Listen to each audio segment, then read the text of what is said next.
All right, gang. Today we're going to show you the safety rules and how to properly use a wood lathe. So I'm here in my shop at home, and I have a Jet 12-inch mini lathe. This is similar to the machines we have at school. Mine is a variable speed machine. The ones at school are not. You actually have to change the pulley to change the speed. So let me kind of show you the ins and outs of the wood lathe and go over some of the safety rules. Okay. So first of all, I'm going to move the camera around over here so you can see what I'm talking about as we go. So the first part of the wood lathe is this portion here is called a headstock. And inside here there's a set of pulleys and a belt that goes down to the motor that's underneath the bed here. And so we can, from the back side of the machine, open up the headstock and change where that pulley is and change the speeds. This machine also has a variable speed here, so I can turn this down to low. And then I can turn it all the way up to fast. But it really gets humming when you have a big piece of wood on there. And so that is the headstock. Now, on the front of the headstock, there is usually a set of threads that you can see. Well, you can't see them right now because I have screwed this chuck on there. And what the chuck does, just like a drill press, there's four pieces in there that when I tighten it down, grab stuff. And when I loosen them up, it gets bigger. And as you see it, I took this piece of scrap wood, squeezed it in my chuck, and that's what's holding that piece of wood in place. But I can take this whole thing off and change it for a mandrel for making a pen, or all kinds of different things. I could put a what they call a dead center, which looks like this. Let me grab it for you. This is a dead center. And so I can put that in this end, and we just hammer that into a piece of wood, and we do what they call between centers turning, where there's a live center here and a dead center here, and the piece of wood is just squeezed in between there when we turn. So that's one of our other options. Okay, this portion of the machine is called the tailstock, and the tailstock slides back and forth across the bed. The way we unlock it is on the back side here there's a bar, and when that bar is parallel to the bed, the tailstock will slide, and when we push it up and forward, that locks the tailstock in place. The other thing we can do is there is a pulley here that we can unlock, which is just a quarter turn, and then we can twist that pulley, and that's going to push the live center out towards the wood, and then we lock it in place again, okay? And so that's important to know when you're turning pens. One of the common mistakes middle school kids make is they grab that lock and they unscrew it several times when they really only need to turn it a quarter turn, and then the shaft in there starts turning, and that doesn't work out too well. So a couple safety things here. Let's kind of go over some of the general safety rules. So as we start turning on the wood lathe, what we want to do is we want to make sure this is on its lowest speed. We're going to turn on the low speed and low cutting speed. So I have the machine turned down in speed by the motor. I'm also going to slow my cutting speed, and my cutting speed is how fast I feed the tools into the material. So to get ready to turn, this is called it's called the tool rest. I'm going to slide my tool rest into position where I want it. Okay, and I'm going to rotate this as I do this because I want this good and close, about a quarter to an eighth of an inch to a quarter of an inch away. Okay, so it looks pretty good there. I'm going to lock my tool rest in place. I like my tool rest just below center. That's kind of a personal thing that you'll kind of figure out as you go. So I have my tool rest in place. I'm going to rotate the stock by hand one time or two to make sure that I have clearance between the tool rest and avoid jamming one of these corners into the tool rest, okay? So we're good to go there. Machine's on the lowest speed. Tailstock's locked in place. My tailstock shaft is locked in place. So we're in good shape. So I'm going to throw my glasses on here, okay? The next thing I need is I need some good sharp tools. So I have my box of tools here, and when you open these up, I try to keep these good and sharp. I'm going to start with this first tool called a gouge, which kind of looks like a horseshoe on the end. I don't know if you can see that. Looks like a horseshoe on the end. That's a gouge. And so we're going to start with that. And again, the sharper the tools, the safer they are. Good sharp tools cut really, really easy. And so you're not forcing the tool into the material. So you want a good sharp tool. Next thing is, when you're turning on the wood lathe, you're going to hold the tool with both hands. Now, I'm left-handed, so I'm going to hold the back of the tool with my left hand. I'm going to put my right index finger up here, and I'm going to use that to help control. And notice my thumb goes right over the top. Be really careful when you come down here. that you don't end up with a finger getting hit by that chuck. I have done that and it really hurts. Okay, so I have a good sharp tool, machine slow down real slow. Check to make sure the tool rest is clear and it's all set up. So I'm going to turn this thing on. And what I mean by a slow cutting speed is how fast I'm going to feed this into the lathe.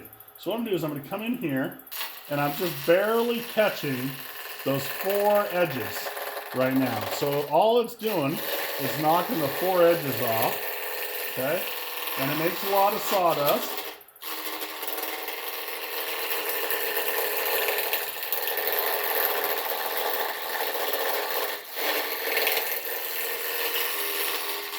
Let's kind of show you what we got here. So you see, I'm just knocking those 4 corners off a little bit at a time. If I jam this in here too far, it's going to rip a chunk of that off, and then the whole thing is going to be destroyed. So a little bit at a time, okay?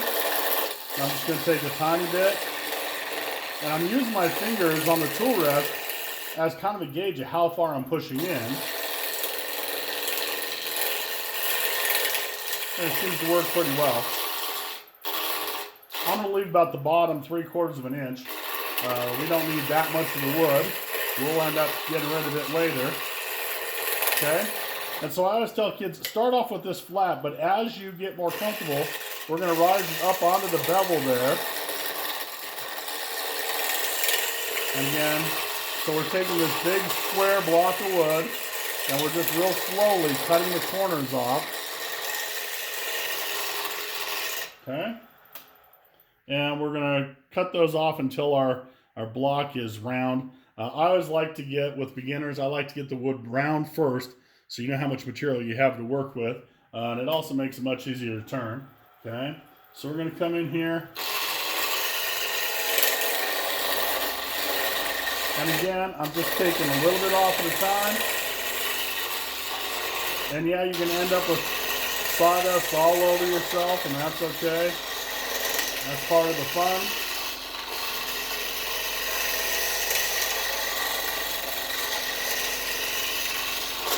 And I'm just working this down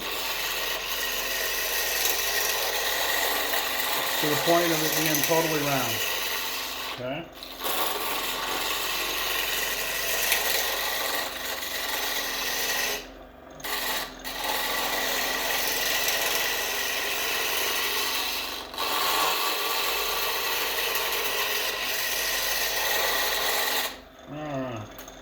So we're going to keep working. Notice, I still have some flat spots, but I'm getting awful close. One of the things that I love about the wood lathe is that I hate to sand. I really, really hate to sand. And on a wood lathe, we can use the lathe itself to do the work. So when I get this done and I like the shape of what I have, and I'm ready to sand, I can slide the tool rest back out of the way. I can take the tool rest out of its holder, and I always place it here in the bed. The reason I put it in the bed is these are made out of cast iron, and while they're steel and they're strong, if they drop, we have broken these before and they're expensive. So please put it inside the bed of the lathe so it doesn't fall on the floor. And once it's out, we can use sandpaper to sand this. Let me grab a piece of sandpaper real quick and I'll give you a quick demonstration. And again, we typically want to wait till we get it round, okay? But what I'm going to do is I'm going to turn this on. And the same thing works when it's round and you got it the way you want. I can fold this in half even. And I can just put this up on here and sand my material down.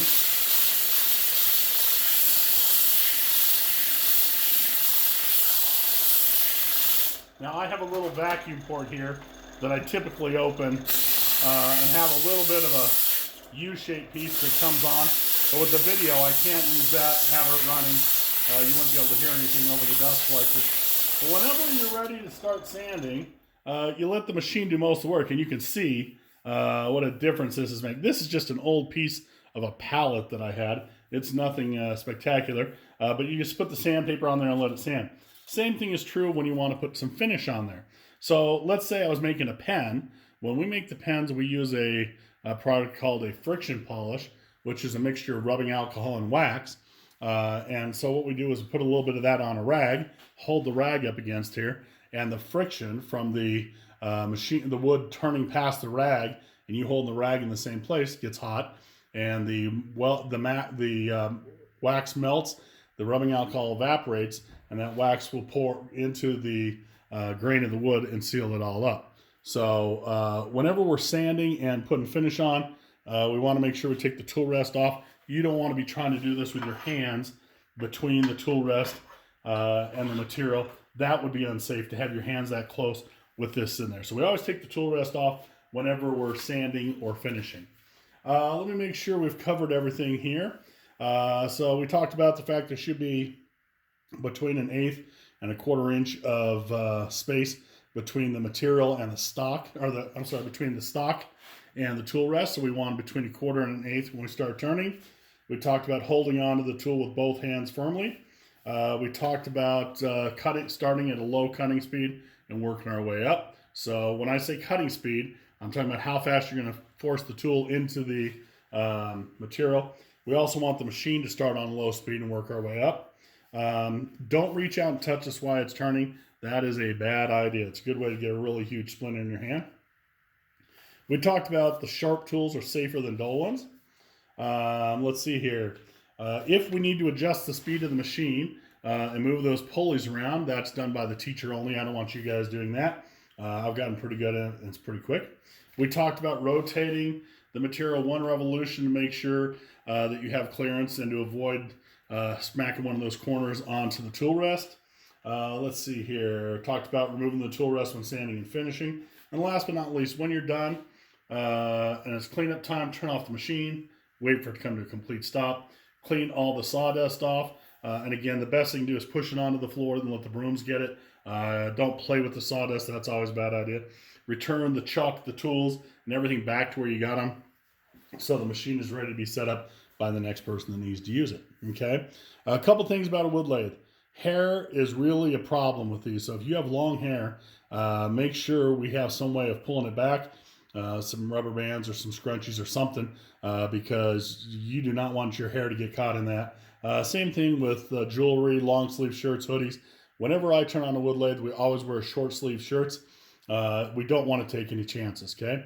So when we get to the point that we're turning, we want to make sure short sleeves only. No exceptions. No hoodies, no long sleeve shirts, none of that. There's just too good a chance of getting something caught in this thing when it's spinning around, okay? And let me tell you, the string in a hoodie is not going to stop this machine. It's going to keep spinning, and it's extremely dangerous. So that is the wood lathe. That's how we make things that are round, like pens. I'm going to take this piece of material that's in there, and over the next couple days, I'm going to convert it from a piece of an old pallet. I'm going to make some kind of Christmas tree ornament. I don't know what yet, but I'm going to make some kind of Christmas tree ornament. And if I get around to it, I'll film it for you and see what you think. All right. Have a good one. Those are the safety rules of the wood lathe.